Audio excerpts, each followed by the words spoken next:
parents didn't necessarily eat the best of diets. We didn't know that much about the nutritional aspect. Now, my mother had various health issues, but she lived to be 97, nearly 98, and my dad almost made 89. So longevity runs in the family.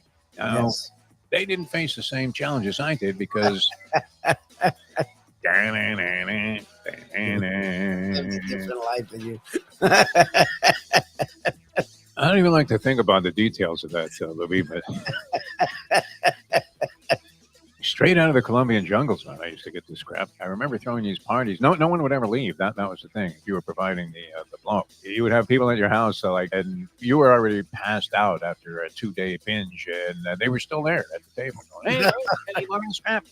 Oh, What the hell was I thinking, too? I mean, I was really just starting out here in Miami. I remember a few times going to work thinking, I'm fine. Yeah, I interviewed Pat Riley, coked out of my mind one day. I'm not sure that the conversation went as smoothly as I normally would have anticipated. The time. Wake up with Defo, joined by Lubie. Welcome to the Defo Show.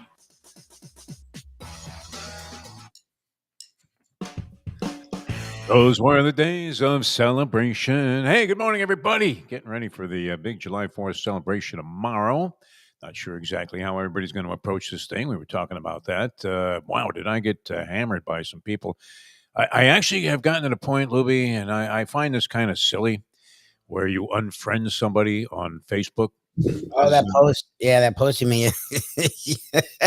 I went after some dude who was totally incoherent. Oh, you got into it too. Yeah, I saw a little of that.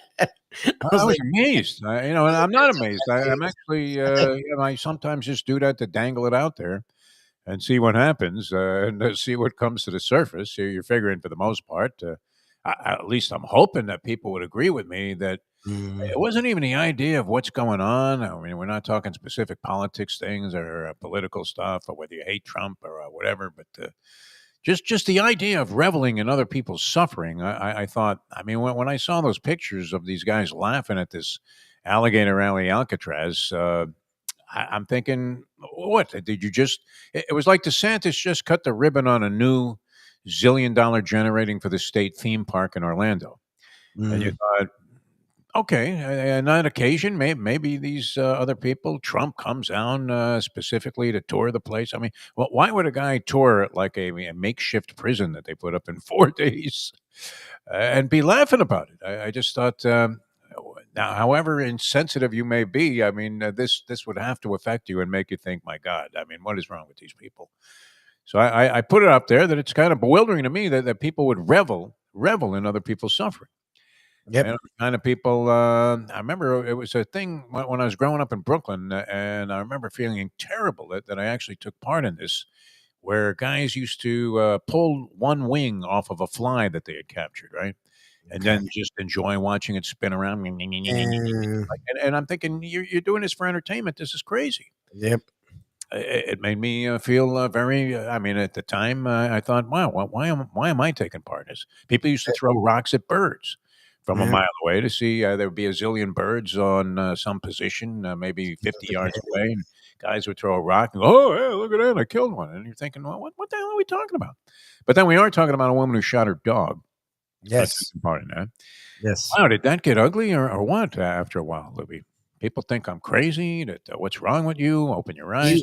What's funny is you literally just said a fact. Like this alligator thing is a horrendous idea. It's going to cost a lot of money. I don't know if it's even going to stop people. Like Shirley's like waiting to see people escape, because the funny thing about alligators is they're not. I would never want to be in the water with one, but they don't just openly attack. Like if they've been fed, they do nothing. So she's like, the funny thing about this thing is, as scary as it is, people are probably gonna be able to leave as easier than they think they are. So it's not this fortress that they think it is, and it's a concentration camp. I mean, that's what it is. So it's like there's no good angle to it. So it's costing us ridiculous amounts of money. It just doesn't make any sense on any level. It is on U.S. soil, so they can't even use that garbage. Like, it's just weird in all angles. So to then be happy that it's going through is weird. Like, you can vote for whoever you want, but there's no angle where this thing is sound. There's nothing logical or positive about I'm not even talking about the bill. That's a whole other thing. But just the alligator Alcatraz thing, as a Floridian, we are Floridians. We know the Everglades. Like, it makes zero sense. No one's asking for this. There's no need for it. I mean, but why celebrate it? I mean, It's weird. that's weird. the thing. And you develop some draconian way of pulverizing people who don't even get. I mean, we've already seen many examples of this where guys are taken to another country and don't even get a shot to have the charges or whatever it is, allegations against them addressed. Right? It's just like, hey, we're picking you up and you're gone. But I mean, to revel in it, that was the point I was trying to make. I mean, if you're celebrating this, there's something severely wrong with. It's weird. Look, do you want to get criminals off the streets? Yeah. So, some rapist, I don't care if he's or she's I mean, the criminal people are immigrants or not. I mean, you don't want people going out doing mass shootings, doing this other stuff. But you don't need this place for that. But you don't need to celebrate the fact that you're going to be torturing people. I mean, that's seems a little sick to me. But anyway, that was wild. So I actually, I don't know. I mean, I actually clicked off a few people thinking, wow, I really can't relate to this anymore. And it doesn't matter. I mean, what does it matter as I'm approaching 74? What my Facebook page looks like? Really nothing. I mean, if you're overly attached to the attention that you're getting there, then you're using it for what? To get in touch with people that maybe you knew in the past. To keep up with what people are doing. It's fine in that regard. But I don't know that I need to get any steamrolling about where my political beliefs are and whether or not they're approved by other people. At this point, it's time to throw in the towel, Lubie, until maybe things change and become more favorable. But I just can't relate at all to people that revel in other people's suffering.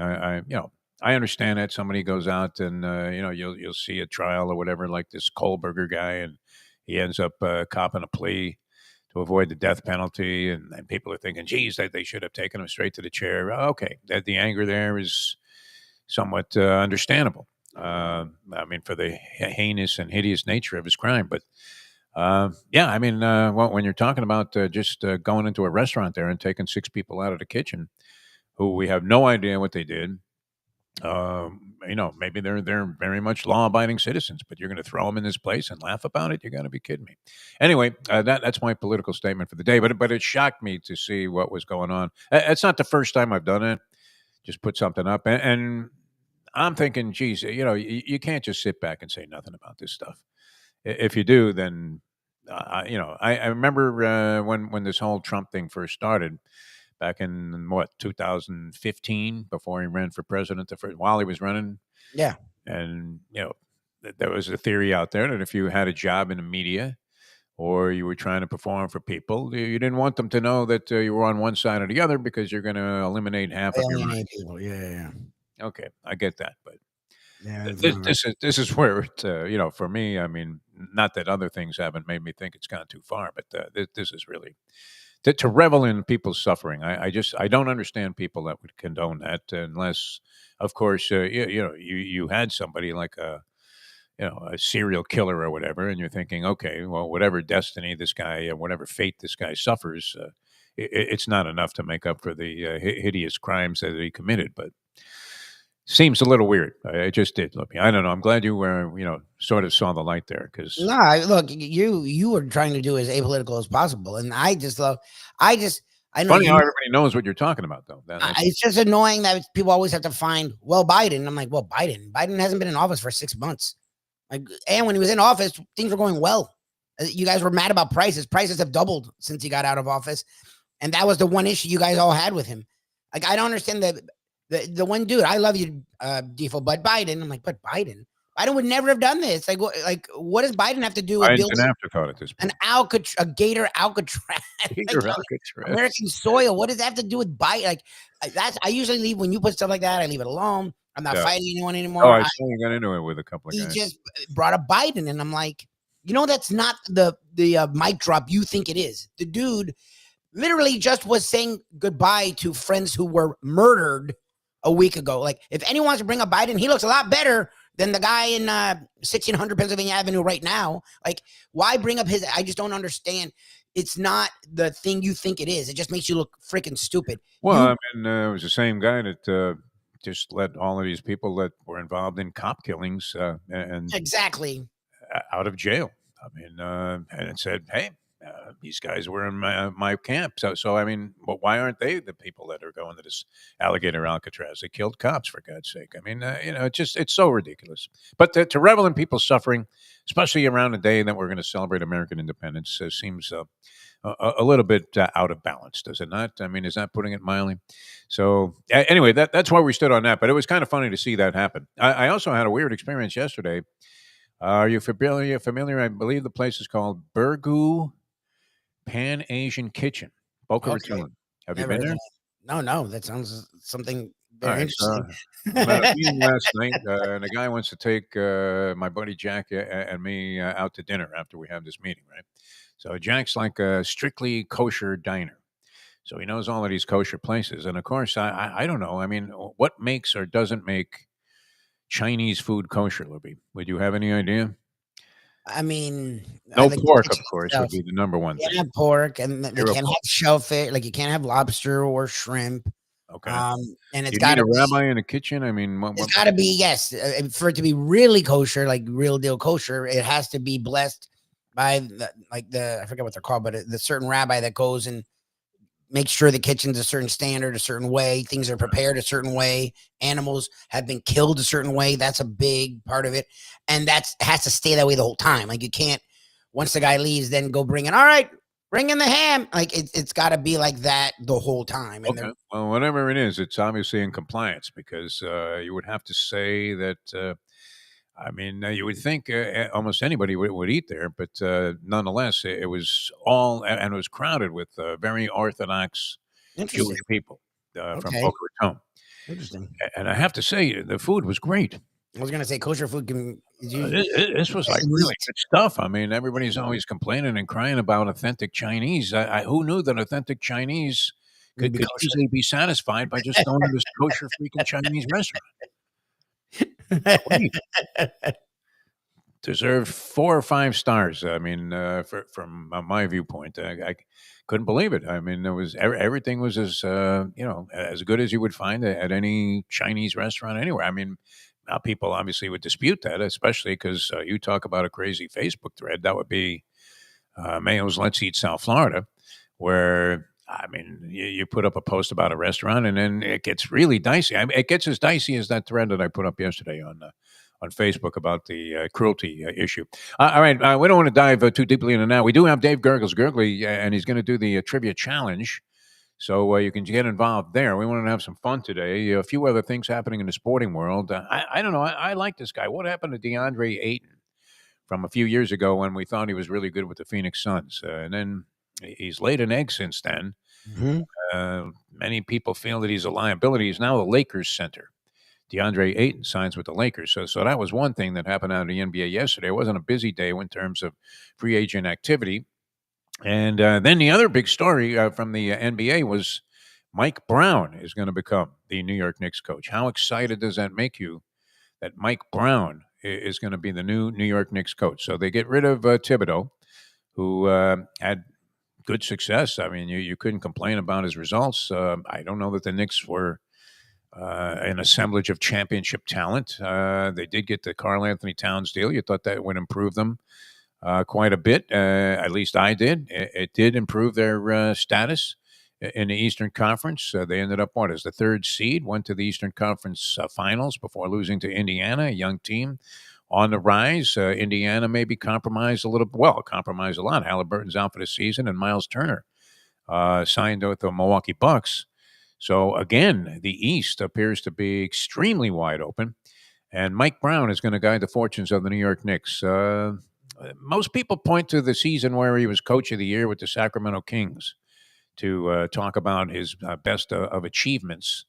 Where didn't he take over? He took over a Kings team, I think, Lubie, that had 30 wins the year before. He got Yes. to 48. And he made some noticeable strategic changes, which can you see the Knicks becoming more of an up-tempo, not exhausting every half second off the shot clock type of team? Because when they're so heavily oriented towards capitulating to whatever Jalen Brunson does as a one-on-one player, Didn't it seem like the shot clock was often down to inside of 3 or 4 seconds before something actually happened? And if Brunson couldn't get a shot off or he forced one, you looked and said, well, what the hell, man? What are these other guys doing? Pretty much. So, I don't know. Is Brown a solution to that? What do you think? I think the hiring is weird. He is not Tom Thibodeau. He's different. He's not Mr. Defense. He is more offensive focused, which was an issue for them. He isn't a guy that casts aside his bench. So that's true. The issues they have with Tom Thibodeau specifically are not the same issues Mike Brown presents. However, to me, the overall aura of a Tom Thibodeau, where he is a good coach, will get you to a certain point, but the way he coaches, I don't think you're going to get past that point. That's very similar to Mike Brown. He's a good coach. He'll get you to a certain point, and as we've seen from his history, and it's why he's lost jobs, he's not the guy to take you to the next level.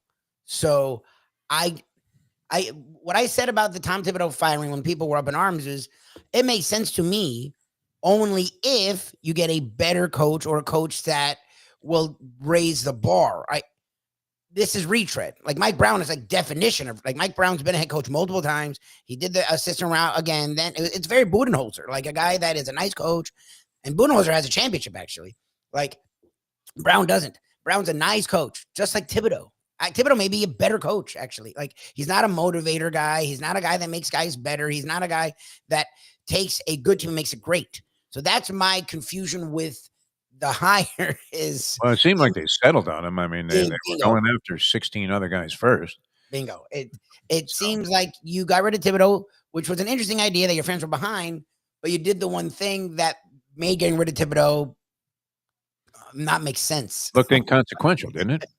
Like, I mean, is this guy a big departure from Thibodeau strategically or from an approach standpoint? Maybe.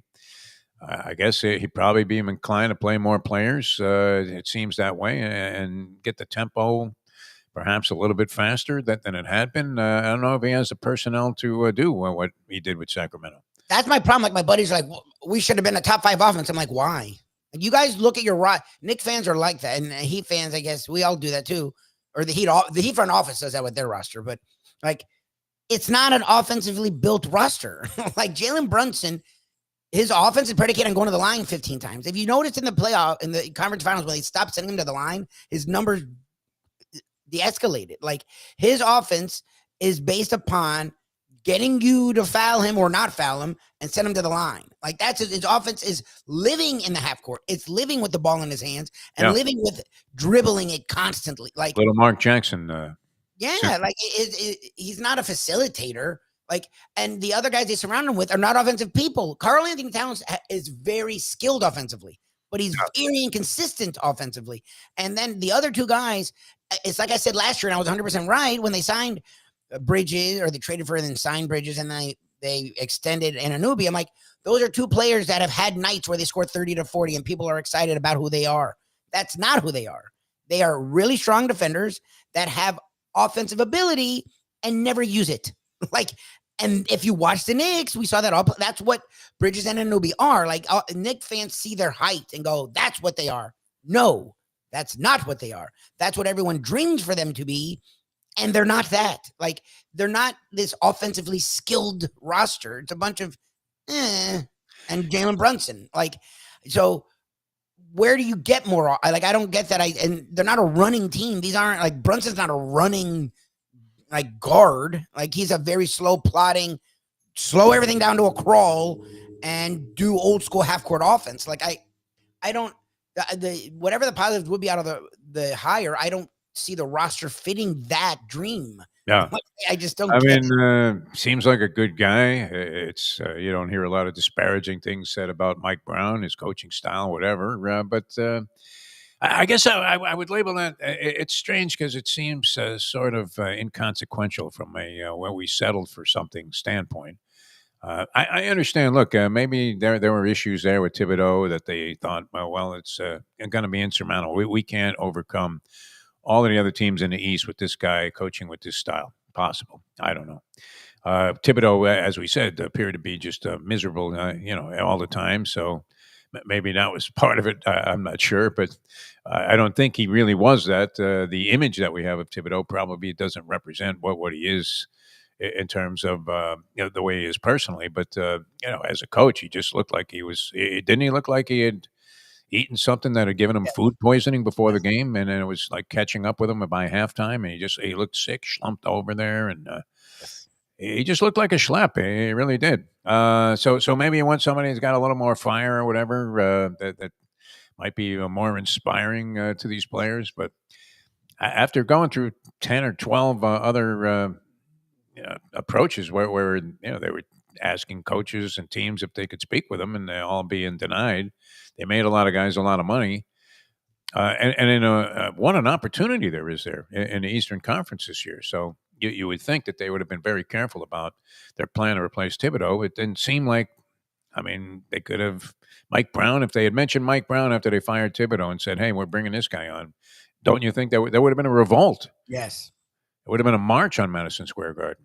That's literally why he wasn't with the Kings anymore, because remember the Kings got better, and they're like, "Oh, he's not the guy to get us." No, they fired him too. Yeah, because that's just. I feel bad because he's a nice guy and seems like a really decent human. He's a good coach. Like, he does a nice job. He's just not.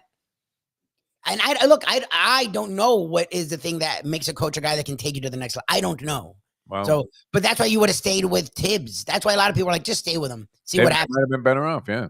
It could have been. Anyway, that was interesting. Marlins streak came to an end last night, kind of a fugazi way where it happened. Umpire gets hit by a ball. I don't know, and I still understand the rule. I guess it becomes a dead ball once it hits the umpire. So it looked like the ball was going through the middle. They had a man on second base, right, when this happened, who probably would have scored if it hadn't kicked off the umpire. Did they make that guy go back to second base? That seemed a little odd. What happened there? Because I don't know. I know they awarded the guy a hit, and the ball hit the umpire, and then did the runner who would have scored have to go back to the base? I don't know. The hell was that? I know Sarney said Hutton was not happy, but then no one explained. I mean, it's a clear-cut rule that the ball becomes a dead ball when it hits the umpire. Okay. So I guess they couldn't have allowed the runner to score. I don't know exactly what happened. I saw the play replayed, and I still don't know what happened. But it did apparently cost the Marlins a run. Yep. And they lose the ball game 2-1, so the streak went up in smoke. They had won 8 in a row. They fall back behind the Braves into fourth place in the National League East, where the race that's interesting now. I mean, it's funny how things shift. Early on, you thought the Yankees were going to run away with the American League East. They're now in a dead heat with Toronto, who appeared to be out of it.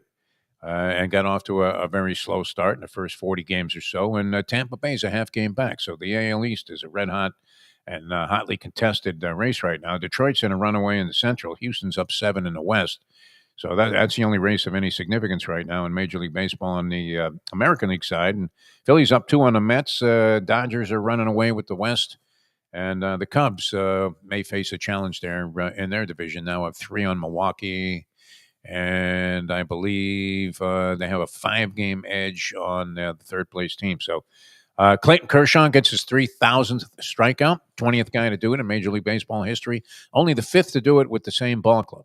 So kind of interesting there. And Vinny Capra becomes the answer to a trivia question down the road. Vinny Capra of the Chicago White Sox. When Dave Gurggles Gergely about 12 years from now says, who was the 3,000th strikeout victim of Clayton Kershaw? Was it? And there he is, Dave Gurggles Gergely. Going to do the trivia challenge here. Dave, how are you? You look good. What's the hat? I can't quite make it out there. That's First Tee. That's the junior program for kids that are run right here at Miami Lakes Golf Club, and the course is coming along great. And I want to thank the people of Miami Lakes. I've been, obviously, after hip surgery, I've been to 7 therapies now, and they have this great program called the Freebie. They pick you up with I don't know if it's a Tesla or what, and take me right to the gym. Then when I'm done, call them again. They drive me back home. So we can relate to the freebie. Freebie was what the media has been all about forever. Hey, and a happy upcoming birthday. Is it tomorrow or Friday? It would be Saturday. Saturday. Friday, yeah. So are we making plans for number 75 in Vegas? I think we have to do that again. I would love to do it. Yeah, that was good. Time. Every 5 years, I think. If I can make 5, I think that it's time to just go Viva Las Vegas. So we'll do it again. Yeah, for sure. That's a great idea. And you were tremendous emceeing that dinner party that we had. We had a lot of fun out there. Mon ami Gabi, absolutely fantastic job by Dave Gurggles Gergely. All right, we're going to get into the trivia challenge. You can dial us up 954-417-0070, 954-417-0070. Lubie is going to give away either a Landlubbers or a Texas Roadhouse gift certificate to our winner today. You can play from anywhere you are. If you are out of the state here, maybe even out of the country, we can accommodate you with a Texas Roadhouse gift certificate because they have how many stores they have now, Lubie? Like 600-700? Almost 700 worldwide. But wow. Like well over 600 in America alone. Well operated. I mean, people get a little nervous when they hear, oh, it's a chain. But, wow, this is one of the best. Might be the best. I was voted the best chain restaurant in America. Maybe, in the world? They eclipsed, I think, the Olive Garden of all places had the distinction before. But Texas Roadhouse is a dynamite place. So feel free to dial us up and play 954-417-0070. And we'll be back with the trivia challenge of Dave Gurggles Gergely in a moment. Now that. It's 8:31. Play the ponies in style at Champions, the outstanding simulcasting room at beautiful Hialeah Park. Yes, the grand old lady of thoroughbred racing has never been more vibrant, and you can wager on the races from the top tracks around the country while enjoying a cocktail at the Brass Rail Bar or any of the fine food served throughout the facility. If poker is your game, you're covered in style, and you can play all your favorite Vegas-style games, including blackjack, craps, and roulette, in Hialeah Park's sizzling hot casino. Get a player's card when you walk through the door for all kinds of generous amenities, including our favorite, free play, when you come out to the ultimate casino and entertainment destination, Hialeah Park. These days, we're all looking for comfort anywhere we can find it. Thank goodness for Landlubbers Raw Bar and Grill in Plantation, because they are making sure you are as comfortable as possible. First of all, they're not only open for delivery and pickup. All you have to do is go to landlubbersbarandgrill.com for both pickup and free delivery. You're going to have the best wings in the world. You're going to have a great burger. You're going to have their amazing soups. Again, Landlubbers, Raw Bar and Grill. It's nice and easy. Just go to landlubbersbarandgrill.com for both your pickup and free delivery. Thank goodness for Landlubbers for making you always feel right at home. Are you looking to buy your first home? Have you been turned down for a loan? Do you need to refinance or get money out of your home? Call Michael Kodsey, CEO of Choice Mortgage. He's been helping the South Florida community get mortgages for 30 years. Hi, this is Michael Kodsey, CEO of Choice Mortgage. We have the most competitive fixed rates in the market. Call me 24/7, 561-441-2730. And remember, I don't just work banking hours. To make the right choice for your home, call Choice Mortgage today. Oh, Solo Volante will be coming late. Oh, Solo Volante, the Belmont's now 1.8 miles. The finish line is coming up quick. Luca Panici, just switch the stick. The only way to get your morning is with Defo, joined by Lubie, right here on the Defo Show. All right, great clarification here on that ruling in the Marlins game by Damon on the chat line. He says, because the ball was interfered with before passing any of the infielders, in accordance with MLB Rule 5.06, parenthetical C, parenthetical 6, Jimenez was forced to call the play dead. Stowers was awarded a single, but Sanchez was sent back to second base. Ball was going right through the infield, Dave, and it was going to be fairly easy, I think, to score from second. Would have tied the game at 2-2, but the Twins went on to defeat the Marlins 2-1 last night. We thought that rule clarification would come from Jim Sarney, but nice job beating him to it. So thanks very much for that. All right, dial us up if you want to play the trivia challenge, 954-417-0070, 954-417-0070. We got the Landlubbers gift certificate, and we also have the Texas Roadhouse gift certificate. One of those two things will be awarded to our champion, and you just heard the dulcet tones of the Polyman Paul Massell doing fine from all understanding. Yes, last time matter of fact, I was thinking about it. When we were a team, we had a broad religious background. You being of the Jewish faith, me Roman Catholic, and Paulie was, according to Cash anyway, non-denominational.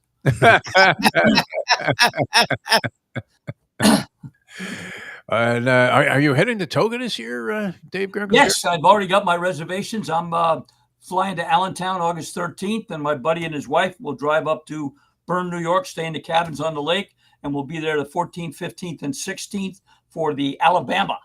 And very nice. Yeah. Nando and company going to meet you there? No. Nando was working for Doug Sayer. He's no longer. He's working for someone else now as a hot walker, but he's staying where he is up in Deerfield or Palm Beach. There's a guy that loves the game for sure. Yeah. All right. Speaking of the game, let's get to it. We're going to start it out in honor of the Poly Man with Dave Gurggles Gergely and some easy baseball. This 62 Mets manager, after another loss with reporters looking for him in the clubhouse, said, "Hey, if anybody wants me, tell them I'm being embalmed." What's that? Casey Stengel, Casey Kasem, Casey and his son Jan Ben, or Ben Casey? Well, let's roll the random phone scrambler. And it lands on Mike. You're our first contestant on the Trivia Challenge. Good morning, Mike. Hey, good morning, guys. Great to be back. A is correct. By the way, how is the hip, Dave Gurggles Gergely? Good. I wanted to get a hat saying MMHGA, make my hip great again. But the good news is I've been to 7 therapies at Miami Lakes, right at the gym there. They pushed me real hard. Nice. Yesterday, the day before, I walked to the golf course from my place in Cypress Village. Today, I just took the ride, but I'll walk back. So I'm hoping next week to survive with a cane and not that at all. And I'm going to get one of those canes with the 5 prongs. So when I go to Gulfstream, if I put duct tape on the bottom, I don't have to bend over for the stupor tickets. Very good. All right, here's your true-false question, Mike. All right, Mike Hockey, true or false? Great job, of course, by the Panthers and Zito, the GM. And this is about one of the players who just resigned. Believe it or not, Brad Marchand received the nickname Little Ball of Hate from President Barack Obama. True or false? No, I'll say true. True. It is true. It is true. Wow. Yeah. When the Bruins went to the White House. Yep. Wow. My first instinct was the same. Sounds like BS. So you're 2 for 2, Mike, going for 5 here. Okay. NBA. In June of 1991, Michael Jordan made his first ever NBA Finals a winning one. What team or over whom did he beat? Was it the Lakers, the Trailblazers, the Supersonics, or the Rockets? Lakers. That's right. Right on. Mike, you knew it. Oh, good job. Could be a sweep. Yeah, we're sitting on a sweep here. It'll be the sweeper. Yes, sir. It's a tough one. Horse racing, Mike. Of course, we lost the great Wayne Lucas. I saw him in Saratoga last year. He looked great. Wayne Lucas won 15 Triple Crown races, second only to Bob Baffert, 17. Which of the following horses gave Wayne his very last winner in a Triple Crown race? All right. Tank's Prospect, Codex, Commendable, or Charismatic? Kodak. No. Back to the 2000 Belmont. Hang on, Mike. Maybe on the phone with my friend. All right. Very good, Mike. 5 points. Setting the pace here early on in the Trivia Challenge. Jump on board if you want to play. 954-417-0070. 954-417-0070. No doubt. Hey, when you're on that. Yeah. Happy birthday, 4th of July, guys. Of course, when we were in Vegas, he would have been 85 tomorrow, our late, great buddy Hank Goldberg. Yeah. Of course, George Steinbrenner, Al Davis, John Sterling, and a guest that comes on your show that I bet you don't know his 4th of July birthday, Horace Grant. And John Sterling of the Yankees as well. Yeah. Hank checked out on his birthday, which was kind of weird. So, and I remember I was thinking the day before, well, why don't I give my buddy Hank Goldberg a call? I had spoken to him a few months before, wish him a happy birthday. I didn't get around to it. And, of course, we've got the sad news that he had passed away. So, born on July 4th and passed away on July 4th. 80-something, I guess he was. Yeah, he would have been 85 today, so maybe like 81 or something like that. What was that? That was like 3-4 years ago? Yeah. 34 years ago. Wow. All right, let's get into our next set of questions. Find our next contestant. Here we go. Okay. Fishing. This comedian on Fishing and Men said, give a man a fish and he has food for a day. Teach him how to fish and you get rid of him for the whole weekend. What's that? Phyllis Diller, Phyllis Newman, Alfred E. Newman, or hello, Newman? Interesting take on the classic quote. Here's our scrambler. And Ron, you're up next on the Trivia Challenge. Good morning, Ron. Good morning, fellas. Let's go with A. Good morning, Ron. Thank you, money. 1 point going for 2. Ron, when I'm at Saratoga, I'll think about the run we made with you, me, and Lenny in our parlays last year. We ran it up pretty good. Oh, nice. Yeah. Very good. When are you going? 13th of August. I'll keep you posted. If I have some losses, I'll bring the tickets back and we'll split it. All right. Baseball, true or false, Ron? The late, great Dave Parker, believe it or not, at one time was linked romantically to Debbie Allen, the choreographer and the famed TV show. True or false? Let's go true. That's what I was Lenny would be proud of you. Wow. No, I made that one up. Sounded very believable, Dave Gurggles Gergely. All right, 1 going for 4. Here's a good one. I like this one a lot. Last Sunday, I believe it was, New York Mets shortstop Francisco Lindor fell 1 game short of an NL record in consecutive games, one in which he homered for his team with 28 when he homered in a loss to the Phillies. The record is still held by what former National League player, or by whom? Boom. Willie Mays, Wally Moon, Roberto Clemente, or Carl Furillo? Let's go B.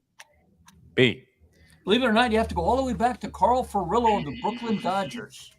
I was going to take a shot with Furillo there, but yeah, I asked the lovely and talented Leslie Visser that one, and she said, "Oh, I remember when he used to fight with one of the pitchers, with Sal Magley." There you go, the barber, Sal Magley. That's right. All right, going for 6 points here. This will put you on top. All right, let's give you another baseball question. The Marlins had a 8 or 9 game winning streak. Just 8 games. Yes, 8 last night. Yeah. You guys still there? I lost you. Yeah. 8 game winning streak. Yeah, we hear you. Yeah, we hear you. You don't need to see me. Don't worry about it. Oh, yeah. Anyway, the Marlins win streak was snapped. They previously, in 1997, also had a 9-game win streak that champion year. And what team snapped it back then? Good question. The Phillies, the Mets, the Reds, or the Orioles? Let's go Philly. Phillies. The Mets. Mets beat them 2-1 to snap that win streak in '97. Good try, Ron. You probably aren't. Ron lays an egg there. Good try, Ron. 1 point. Lenny's loving it up there. I know he is. He's going to have to hope that you hit that place parlay again when you get to your Saratoga in August. All right, 954-417-0070.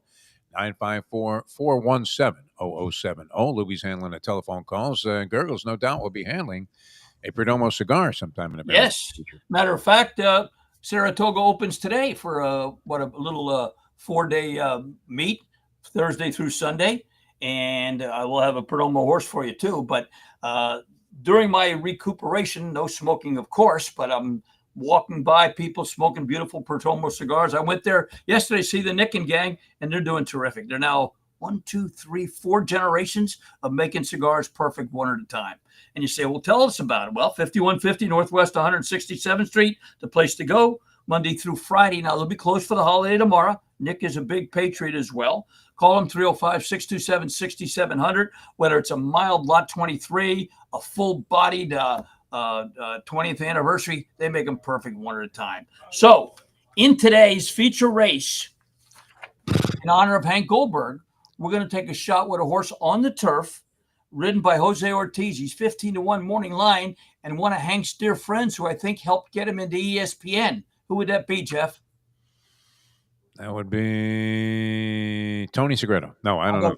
Pete Axthelm. Oh, Pete Axthelm, the Axe. Yeah, the horse's name is Axthelm. He's 15-1, and he's in the 11th race today. And coincidentally, the name of that race, May the horse be with you. Harvey Pack Stakes. Nice. The Harvey Pack Stakes today in the 11th race. Oh, very nice. Remember, you used to throw the program at the the end of the show? That was great. Harvey Pack at the track. Excellent. So we are set to go here for our next set of questions, and go ahead and fire away. All right. NBA. This former player turned coach on how he would have played versus Michael Jordan when a reporter asked him, said, "Now, in my prime, I could have handled Michael Jordan." Of course, He would have been 12 years old at the time. What was that? The late great Jerry Sloan, Steve Sloan, David Cohn, or leave me alone? All right, roll it, Lubie, the random phone scrambler. And this is always good when we hear from this gentleman because it means he's okay. And the question always is, are you in or are you out? Andy. I'm out. I'm out. Good. Beautiful. And yourself. Ready to meet you tomorrow at Gulfstream for your birthday. For Nice. Saturday. Oh, beautiful. That That's sounds great. great. Sounds great. All right, very I'll good. I'll go with an 8. Good choice. You have 1 point. Good job, sir. All right, Andy. Hey, NFL, I'd run. NFL true or false, Andy? Tom Brady, who was seen dancing with Sydney Sweeney at the Bezos wedding in Venice, when asked by Entertainment Tonight if Sweeney was the woman he most wanted to meet, believe it or not, he said, no, it was Oprah Winfrey. Wow. True or false? Probably true. That's ridiculous, but I'll go with true. No, I made No. that up.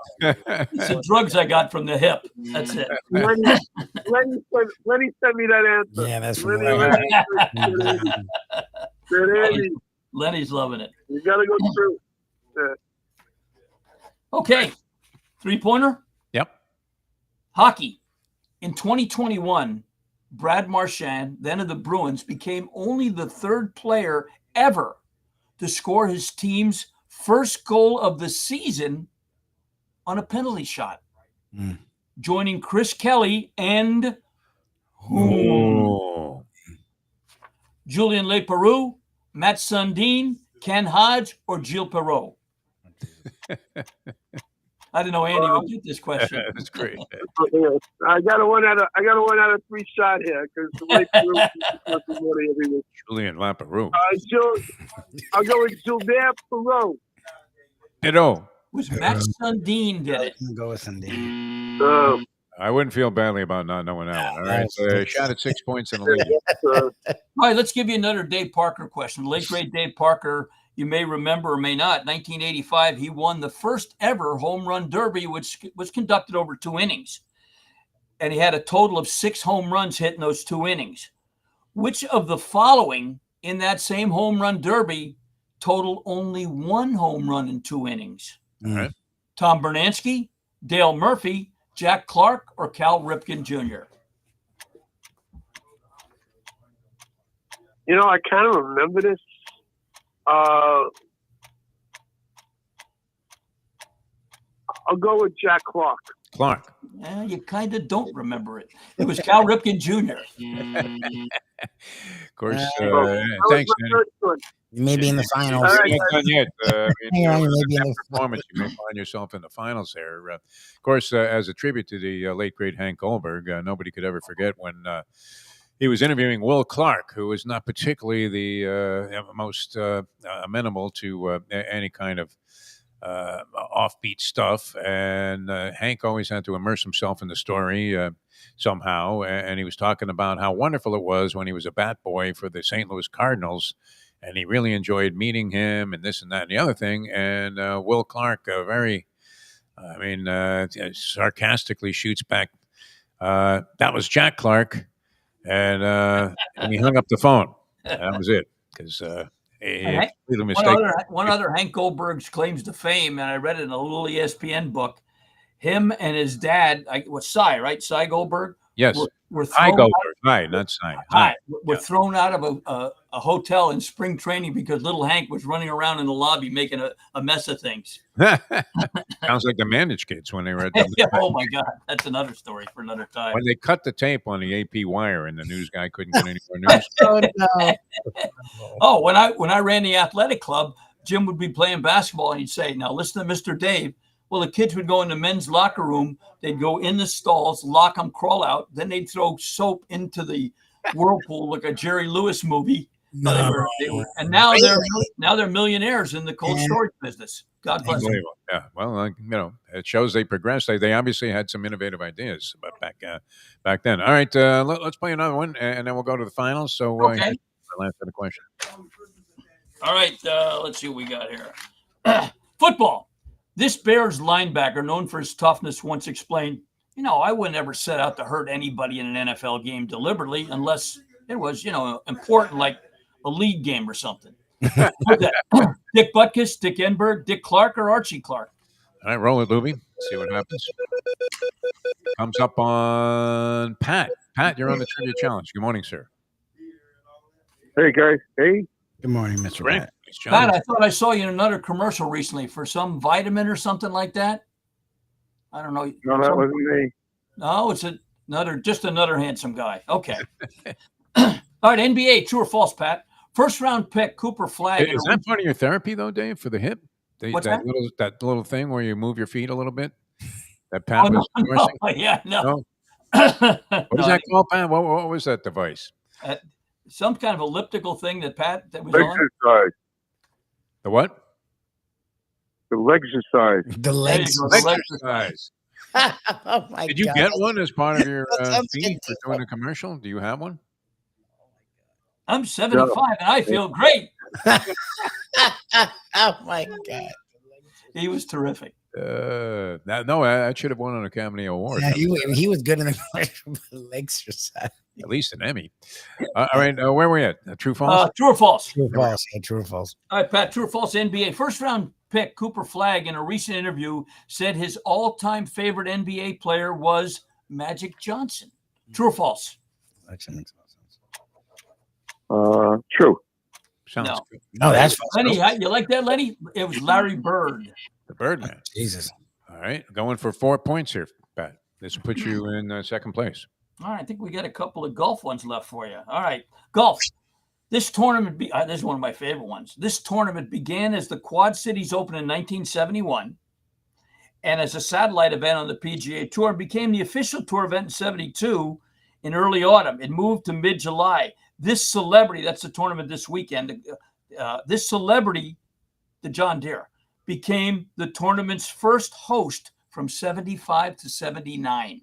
Was it Sammy Davis Jr., Perry Como, Vic Damone, or Ed McMahon? B. Como. You said Como. No, it was Ed McMahon, believe it or not. Man. I think it's got to be McMahon. He's randomly thrown in there. All right, you need this one, Pat. All right, golf, Pat. Tiger Woods won his first U.S. Open in 2000 by 15 strokes at Pebble Beach. Finishing second was a tie between Ernie Els and Ooh. Angel Cabrera, Phil Mickelson, Miguel Angel Jimenez, or Jim Furyk? Nicholson. Mickelson. Oh, No. Miguel Angel Yeah, we did. Jimenez. You love Jimenez. I'd always answer Jimenez to any question. Yeah, oh yeah. All right, Pat. Leaves us a little bit of a quandary here. We only had one guy score. Mike has 5 points, so he's in the finals. We're going to have a spin-off between Ron, Andy, and Pat to complete the field here for the championship round of the Trivia Challenge. Lubie's got the random phone scrambler working. And who wins it? Who wins the shake? Pat. Pat. Wow. Wow. Shocker. Pat's in there. He just happened to be on the line. And, well, we don't want to reveal any of the inner workings of the program here. And Mike's going to oppose him one more time. Perdomo Cigars, Dave Gurggles. Yeah. Don't forget, guys, they're open today, not tomorrow. So if you want some cigars for the long weekend, go there today. 5150 Northwest 167th Street, right off the Palmetto, a little bit east of the Home Depot on the south side, the big Perdomo Cigar sign. They make them perfect one at a time. Fourth generation Cuban seed tobacco grown in Nicaragua. Go see Nick. The whole family's involved. Nick Jr. is involved as well. If you're a mild cigar guy like me, lot 23, full body, they've got Connecticut wrappers, Maduro wrappers. They got anything you want. If you want to get a cigar tomorrow, Saturday, or Sunday, so you can still get a Perdomo, but you have to go online to do it and find a retailer that's open. www.perdomocigars.com. So when Pete Axelm upsets the field today in the Harvey Pack at 15-1, put something great in the mouth with a cigar from Perdomo Cigars. Axtone was a great guy, too. He was. Very approachable, and couldn't have been any nicer. I did a lot of interviews with Axe when he was hanging around at the racetracks here in town, and we were doing a couple of horse racing shows on various outlets, and he was always accommodating, always a really good guy. And yeah, we would see him at Marty's bar, right, on the fourth floor. Yeah, but I think he drank Heineken, I think. Wasn't surprising to see him at the bar. That's for sure. Checked out far too soon. I mean, not that there's ever a good time, but was fairly young. Yeah. When he passed away, and well, it was always great, and he was exactly what you would have expected him to be.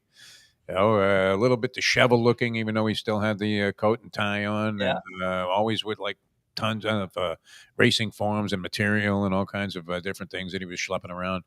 Really, really a great guy. So it was a pleasure to get to know him during his lifetime. All right, finals are set here. Mike and Pat, here's the way it works. Dave's going to fire off a question. Call out your name if you want to answer right away. Nobody answers right away. We offer multiple choice. First person to call out his name gets first chance. We go back and forth until we have a winner for the championship. This week's edition, a renewal now of the Trivia Challenge. Here's Dave Gurggles Gergely. Good luck, guys. And Jeff, you can play along mentally with this one. All Wimbledon. Right. Which man has recorded the fastest ever serve at Wimbledon? 148 miles per hour. All right. Okay. Here's multiple choice. Pat Cash, Ilya Nastasi, Taylor Dent, or Jovan Torres? Oh, Jesus. Mike. Yep. What do you got, Mike? Who was it? Dent. I'm going to say Dent. That's right. 2011, 148. And do you know who, just for the heck of it, you know who got the fastest women's serve, Jeff? What was that? Fastest women's serve? I would have to say Serena on that. It's got to be Serena. Serena? Right church, wrong pew. Venus. Oh, Venus. 129. I believe it's possible. I thought I saw this guy clocked at 150 in this year's tournament, this guy Paracord, who was in a first-round match with Taylor Fritz. I think he might have put one up there, clocked at 150, but that was just recently, so that's I don't know. Question for next year. Record book. Yeah, that's a good one. But, yeah, I remember Taylor Dent was a hell of a server, and unfortunately he didn't have enough rest. The one I always remember was Pat Cash. He had that little throw-up, and wow. Yeah. Not exactly the kind of clocking you would get in the Alzheimer's Cup that I'm now playing with my friend Dr. Jerry. Where, I don't think his first serve could break an egg if it hit it square on from 2 feet away. All right, Dave, glad you're doing okay. It looks like you might have lost a little weight during this. Yeah, no alcohol. I cooked my own chicken. So, I'm behaving myself. I got some spinach, and I'm trying to do a little better, trying to get that. That'll help getting that pressure off. Yeah, I've been carrying too much with me. Yeah, what's involved? Are you doing like high leg kicks? Are you looking like? Well, you go in therapy. They got me doing all kinds of stuff from from seated leg presses to the band between the two legs. With actually, they put cones down, and I've got to step over the first one with my left, then lift the right one and step over the second. And the right one's still a little bit tough on that, but we'll get it. We'll get it. You're doing it. You'll be playing soccer out there at Miami. Well, maybe in goal if I can use the walker. Well, it'd be good. You bat a few of those down with the cane. All right, glad you're doing well, Dave Gurggles. Gentlemen, happy birthday to you and good luck soon, Dad, right? Yes. 5 months. We're 5 months. Yeah, he's 5 months out. Beautiful. Thanks, All right, very good. Dave Gurggles Gergely, ladies and gentlemen, a trivia challenge. Good job by our competitors there. We didn't have a lot of brilliance on display, but those were not easy questions. I don't think. All right, Lubie, where's your attention going? Wimbledon's on right now. They've had some great matches. You've already had Taylor Fritz and 2 5-setters. Alcaraz plays this guy yesterday that he destroyed, but it's funny, sometimes you look at a box score, you have to look beyond it. This guy was a qualifier from Great Britain, even though it looked like he had a French name. I thought it was Tarvet. It might have been Tarvet, but they played some brilliant points. There's one that made the ESPN top 10 highlights where, they're battling, they're duking it out on a baseline rally, and then finally Alcaraz throws in one of those brilliant droppers. This guy gets to it, fires something back. Alcaraz throws a lob up that has this guy chasing it back to the plate, Willie Mays style at the Polo Grounds. He shoots back a tweener, and Alcaraz is there at the net to cut it off and put the point away. And you're thinking, my God, look at this. This guy is going to go down in straight sets, and he played brilliantly in the process. And you don't always see the whole story there, but a lot of upsets. Now Paolini, who's among the top 5 seeds, also out of the tournament. So you have 4 of the top 5 seeds already out, gone from the action already, and it's only. We're looking at second, third round action right now. All right, Lubie, you have a good one. Always a pleasure, my friend, and we won't be with you tomorrow morning. We will be out at the track, though, which is good. So I hope Andy comes out later on in the afternoon. If you want to stop by and say hello, 1 o'clock. And then we're hoping everybody has a beautiful and celebrating the 4th of July and our independence. Yes. Which, if you read that Facebook thread of mine, hopefully it lasts longer than the next year. you're wondering what the hell happened out here. What the hell is going on out there? That's a great question. It's some party time. Yeah. All right. We'll see you next time. And actually, I think we're going to also take off on Monday, Lubie. Is that it? Yes. Okay. All right. A nice 4-day weekend here on. We need a little sleep. Programming. We need a little bit of sleep, and then we'll regroup and be refreshed and ready to go for the rest of the year. So we will see you next time on Tuesday as we leave. You know that. The time. Straight up 9:00. Let's go to eat a damn snack. Look what they done to my soul.